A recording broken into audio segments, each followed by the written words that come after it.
have any plans? The nice weather, everybody's out. It's Monday. We have another big week. On Wednesday, it will be Liberation Day in America, as President Trump has so proudly dubbed it.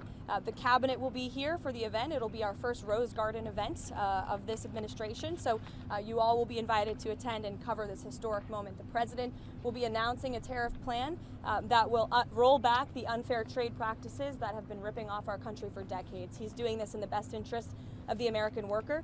We also had great news that this morning on the border. Our Homeland Security team, our national security team, continues to do an incredibly effective job when it comes to deporting foreign terrorists from American soil. 17 Tren de Aragua and MS-13 illegal criminal terrorists were deported from our country back to El Salvador, and they will no longer ever be able to say they can roam free in this country under this president. These were convicted felons, murderers, rapists who are no longer in our country, and I think we should all be very grateful for that. I'll take some questions. Is there anything these countries can do at this point to stave off these tariffs? And has the president decided on the scale and scope of these tariffs?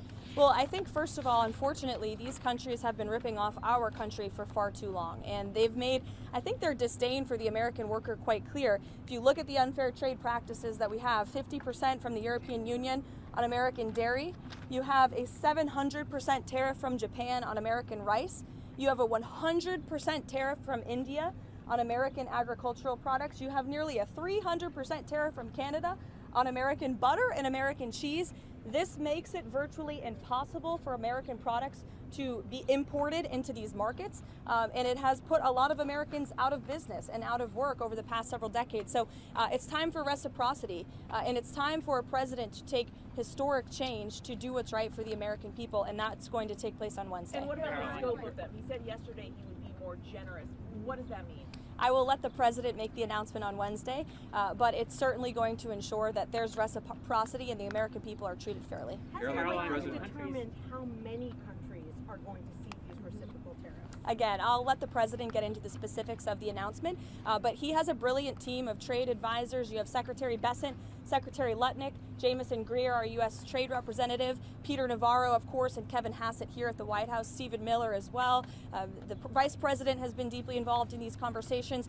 All of these individuals have presented plans to the president on how to get this done, and it's the president's decision to make, and we will not get ahead of him on the specifics of the announcement. And has the stock market sell-off caused the White House to rethink any of these plans? The president has always said that the stock market is a snapshot of a moment in time, and he's doing what's best for Main Street, and Wall Street will work out just fine in this administration, just like they did in their first term.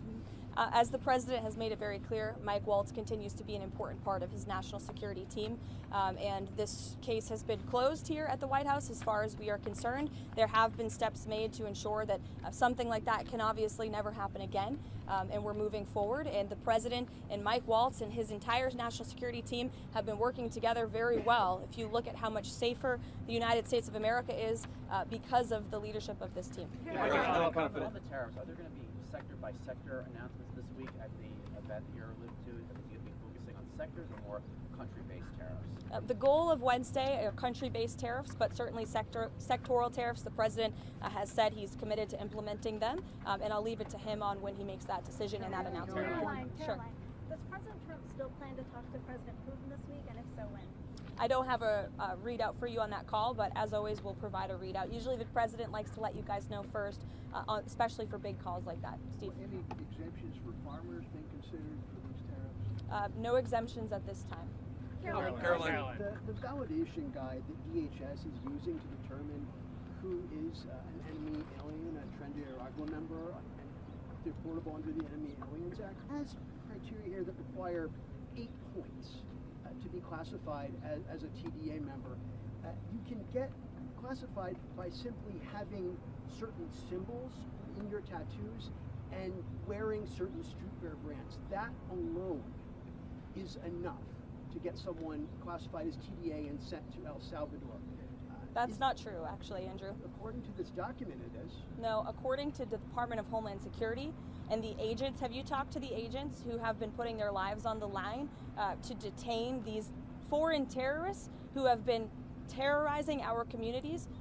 TDA is a vicious gang that has taken the lives of American women. And our agents on the front lines take deporting these people with the utmost seriousness, and there is a litany of criteria that they use to ensure that these individuals qualify as foreign terrorists, and to ensure that they qualify for deportation. And the president made it incredibly clear to the American public that there would be a mass deportation campaign of not just foreign terrorists, but also illegal criminal aliens who have been wreaking havoc on American communities. And shame on you and shame on the mainstream media for trying to cover for these individuals who have. This is a vicious gang, Andrew. This is a vicious gang that has taken the lives of American women. The government filed in court, which says all. And you said yourself there are 8 criteria on that document. They need 8 points. And you are questioning the credibility of these agents who are putting their life on the line to protect your life and the life of everybody in this group and everybody across the country. And their credibility should be questioned. They finally have a president who is allowing them to do their jobs, and God bless them for doing it. Caroline, what method would the president use to potentially run for a third term? As he said, there are methods there. Look, you guys continue to ask the president this question about a third term, and then he answers honestly and candidly with a smile, and then everybody here melts down about his answer. The president was talked about this last night on the plane. He said, it's not really something we're thinking about. He has 4 years. There's a lot of work to do. We've done a lot in these nearly first 100 days, and the American people love what this president is doing, particularly when it comes to efforts to secure the border. How confident is peace deal done in Ukraine? How confident is President Trump that he can get a peace deal done in Ukraine? Well, look, the president is working incredibly hard to get a peace deal done between Russia and Ukraine, and he has expressed his displeasure with comments that have been made by leaders of both sides of this conflict. He has expressed what he believes needs to take place in order to see this conflict come to an end. He continues to work very hard on it, and our teams continue to be engaged. Caroline, can countries that don't have tariffs on the US but may have other forms of non-tariff trade barriers, I'm thinking in my case of Australia, can they expect to be hit on in Wednesday's announcement, or can they expect to be left out and dealt with another time? Again, I'll let the president make the announcement on Wednesday, but I think any country that has treated the American people unfairly should expect to receive a tariff in return on Wednesday. Karen, you talk about the European Union. Is the president expected to impose those tariffs in blocks, or will he distinguish countries within those trading blocks? Again, I will let the president get into the specifics of the announcement. It's his announcement to make. It's going to be very exciting. We'll see you guys in the Rose Garden. And you will also hear directly from the president if you have any lingering questions. 5:30 this afternoon, or evening rather, although it's really afternoon for us. That's about midday for this president because he works all night. But he'll be signing an executive order. It will be the in-house pool in the Oval Office, and we'll see you all there. Thanks, guys.